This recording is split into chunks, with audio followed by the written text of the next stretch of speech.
మనం యాక్సెప్ట్ చేస్తున్నాం కాబట్టి అలాంటి వీడియోస్ రికమెండ్ అవుతున్నాయి, అలాంటి వీడియోస్నే వాళ్ళు బూస్ట్ చేస్తున్నారు అనేది మీరు చెప్పారు.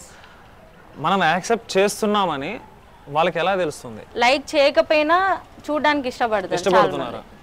అంటే లైక్ చేస్తే ఓ నేను దీన్ని ఎంకరేజ్ చేస్తున్నాను 10% అని ఉంటారు కదా అవాయిడ్ చేసే పర్సన్స్. 10% ఉంటారు కొంత 10%. ఇప్పుడు ఆ 10% లో మీరే పర్సెంట్ అంటే దాన్ని అవాయిడ్ చేయడానికి 50-50 అనుకోవచ్చు. నేను కంప్లీట్లీ అవాయిడ్ చేస్తాను, కాకపోతే పక్కన వాళ్ళ వినాల్సి రిఫరెన్స్ వల్ల డెఫినెట్ గా మనకి అది బూస్ట్ అవుతుంది.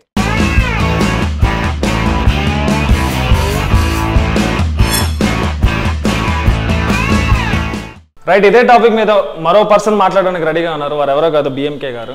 జనరల్గా మనం షార్ట్స్ చూస్తూ ఉంటాం, మీరేనా ఈ మధ్య ఎక్కువ దాని మీద డిపెండ్ అయిపోయి ఉన్నాం. ఐ మీన్ సోషల్ మీడియా మీద ఓకే నేనైతే చాలా డిపెండ్ అయిపోయి ఉన్నా.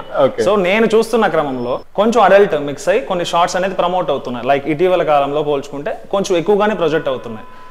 అసలు ఇది మనం ఎంకరేజ్ చేయవచ్చా? So first and foremostly we need to talk about social media. అది మన లైఫ్లో ఒక భాగం అయిపోయింది అని చెప్పడంలో ఎటువంటి అతిశయోక్తి లేదు. అండ్ ఈ social media platforms all age sectors వాళ్ళకి, అంటే ఆల్ ఏజ్ ఫ్యాక్టర్స్ అంటారు కదా, చిన్నపిల్లల దగ్గర నుంచి పెద్దవాళ్ళ దాకా ప్రతి ఒక్కరు మెయింటైన్ చేస్తున్నారు. అండ్ పేరెంట్స్ దాన్ని ఎంకరేజ్ చేస్తున్నారు కూడా, చిన్నపిల్లలకి ఇటు పెద్దవాళ్ళకి అందరికీ.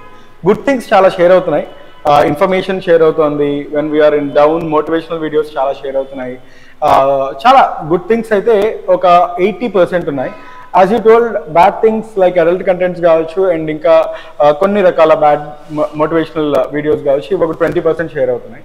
అండ్ నాకు బాధ కలిగించే పాయింట్ ఏంటంటే, personally when I see Instagram profiles of teenagers, 18s, 20s ఇలాంటి ఏజ్ గ్రూప్ సెక్టర్స్లో ఉన్న గర్ల్స్ కొంతమంది రాంగ్ ట్రాక్స్లో ఏదో ఎక్స్పోజ్ చేస్తే వాళ్ళకి లైక్స్ అండ్ ఫాలోవర్స్ పెరుగుతారు, వాళ్ళకి ఫేమ్ వస్తుంది అనే పర్సెప్షన్లో ఉన్నారు. It was quite wrong actually. అది అలా ఉండడం అంటే టెంపరీగా అయితే ఫాలోవర్స్ వస్తారు, అదంతా ఉంటుంది, కానీ వాళ్ళ క్యారెక్టర్ అనేది అక్కడ కంప్లీట్గా డౌన్ అయిపోద్ది అన్న విషయం వాళ్ళందరూ ఖచ్చితంగా గుర్తుపెట్టుకోవాలి. And coming to the adult content, Instagram already given some policies about adult content actually. దానికంటే ఒక మార్క్ ఇచ్చింది ఇన్స్టాగ్రామ్ కావచ్చు, ఫేస్బుక్ కావచ్చు, యూట్యూబ్ కావచ్చు, all the social media platforms right now. So ఆ మార్క్ దాటాక వాళ్ళు ఎట్లాగో ప్రమోట్ చేయరు. కానీ మనం అంటే like I'm talking about all the age factors. పిల్లలకి ఫోన్ ఇస్తున్నప్పుడు వాళ్ళు చూసే వీడియోస్ కావచ్చు, not only reels, any video, ఆ వీడియో హిస్టరీని కూడా మనం అప్పుడప్పుడు వాళ్ళు వాచ్ చేయడం, వాళ్ళు ఏదైనా రాంగ్ పర్సెప్షన్ లో ఉంటే ఆ వీడియో తాలూకు సజెషన్స్ ని కట్ చేయడం. మనకు ఆప్షన్స్ ఉంటాయి actually, we can restrict the video suggestions actually, అంటే రిపోర్ట్ కూడా చేయొచ్చు మనం. సో అలాంటివి మనం తీసుకోవడంలో పేరెంట్స్ ఒక కీలకమైన పాత్ర పోషించాలి. ఎస్పెషల్గా టీనేజర్స్ పేరెంట్స్ అయితే ఖచ్చితంగా వాళ్ళ ఫోన్స్ని రోజుకి ఒక్కసారైనా చెక్ చేయాలి అనేది నా personal suggestion to all the parents of our YouTube channel actually. ఇక్కడ ఇంకో టాపిక్ మీరే అన్నారు, ఎంగేజ్ కంటే కూడా టీనేజ్ వాళ్ళు చాలా ఎక్కువ దాని మీద అడిక్ట్ అవుతున్నారు రీసెంట్గా. Yeah, that's what I'm telling. See, ప్రతి ఒక్కరికి ఫేమ్ కావాలబ్బా. ఎవడు కాదంటాడు? నువ్వు సెలబ్రిటీ స్టేటస్లో ఉన్నావు అంటే ఎవడు కాదంటాడు?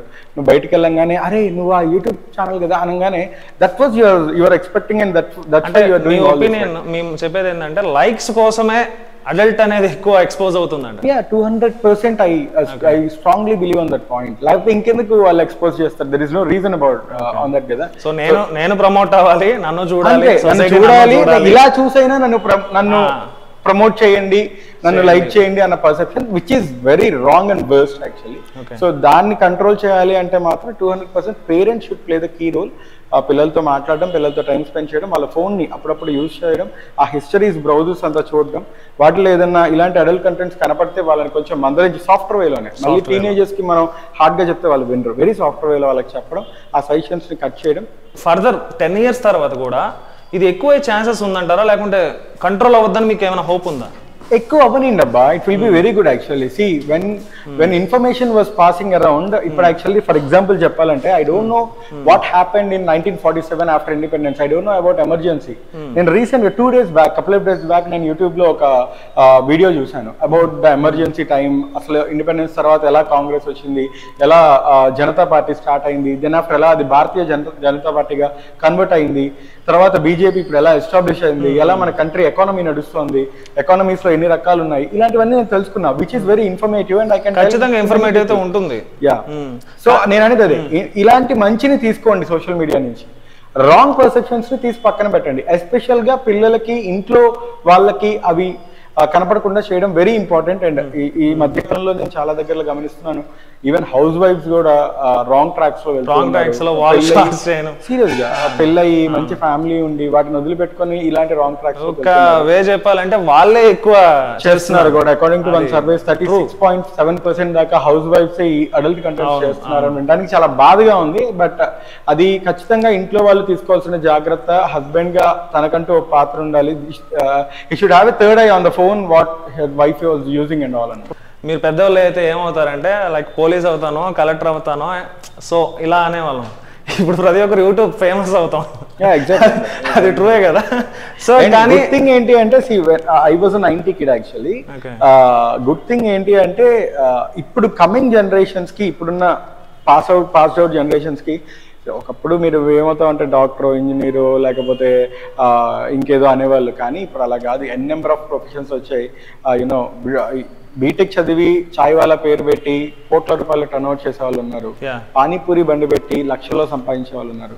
So earning money is not a big deal, but projecting your talent is the only deal and only criteria for the society as of now. Talent అయితే misuse చేసుకుంటారనేది కూడా వాస్తవమే కదా. ఆబ్వియస్గా ఉంటే గైడెన్స్ కరెక్ట్ గా ఉంటే ఎవరికైనా. యాక్చువల్గా నాకు తెలిసి అంటే నా ఒపీనియన్ ఏంటంటే సోషల్ మీడియా ప్లాట్ఫామ్ అనేది వెరీ గుడ్, అంటే వెరీ గుడ్ నాలెడ్జ్ని ఇస్తుంది. మనం మన స్కిల్స్ని ఇంప్రూవ్మెంట్ చేసుకోవడానికి మంచి ప్లాట్ఫామ్. బట్ దాన్ని మిస్యూజ్ చేసుకునే వాళ్ళే ఎక్కువ ఉన్నారనేది నా ఒపీనియన్. దానికి ఆబ్వియస్లీ ఒప్పుకోవాల్సిందే కదా. ఇప్పటికే చాలా ఇన్స్టాగ్రామ్ పేజెస్ ఇంకా చూసే కొద్ది ఇంకా దారుణాలు చూడాల్సి వస్తుంది. ఎగ్జాక్ట్లీ. Okay, exactly.